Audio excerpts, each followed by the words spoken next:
My name's Johnny Ringo. That's my nickname. Real name's Johnny Scharnweber. I was monikered Johnny Ringo when the movie Tombstone came out.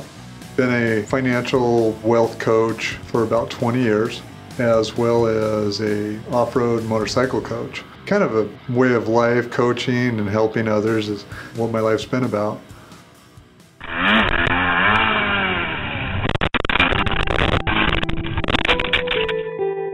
I had spent a couple of months at Loma Linda.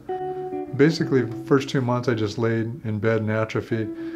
The last couple of days that I was there, I asked the doctor for a prognosis. And he said, yeah, I guess I should have talked to you about this earlier, but I don't see you getting out of that wheelchair. I don't see you walking ever. One of the deepest moments in my life, but I had some really good friends there. And they know who I am. They said, don't listen to him. I'm at Loma Linda. We're running out of insurance, we're running out of rehab, etc. And they're saying, well, you got to be looking at going home. We're going to a skilled nursing care facility. Steve called me up. He told me about Casa, Colina, which I'd never heard of. And Johnny had made a phone call to Casa, Colina. I believe it was late on a Friday night.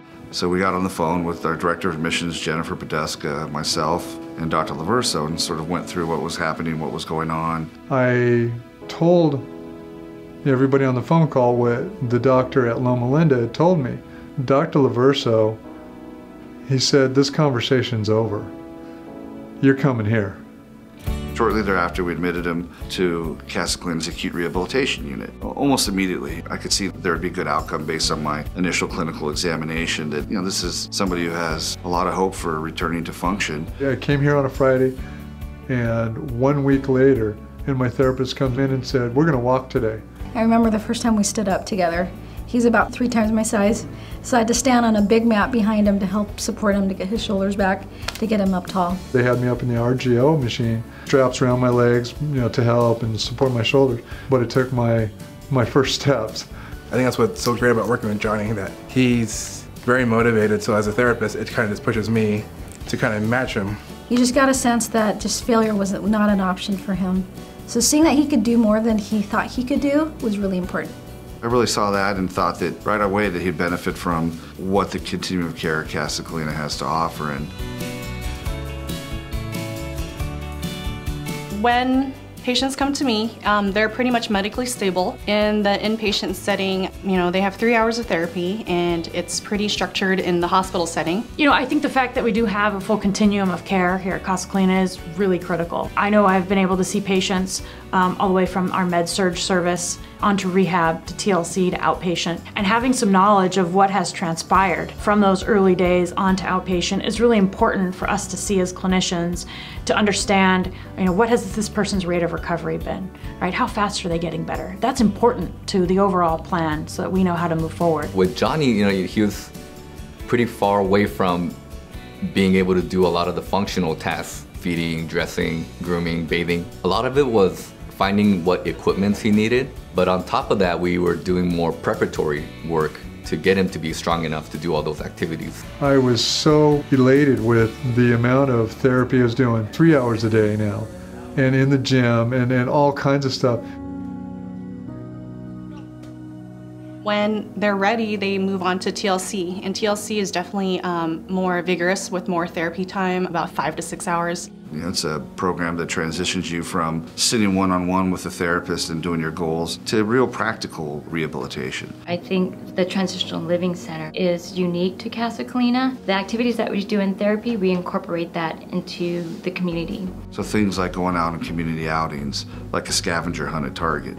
Problem solving, how to open the doors of a store that they want to get into. Learning to recook a meal. Figuring out how they're going to sign the little credit card tablet. So you're working on money management, you're working on completion of a task. So you can see that that's more real life. The best part about going home was Casa Colina had prepared me for that at the Transitional Living Center.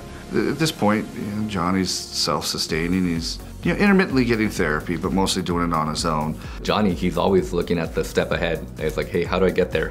What do I need to do to be independent again? His whole nature is just persevering and not giving up. He really just takes every opportunity and he tries to maximize it. I developed a school for enduro and desert racers to help them get over big obstacles. When you're out in the desert or in the woods, come across a tree or something that looks impassable. And it's just a lot of fun watching them develop. They'll look at the track, they'll look at obstacles and say, there's no way I could do that. By the end of the day, they're doing almost everything.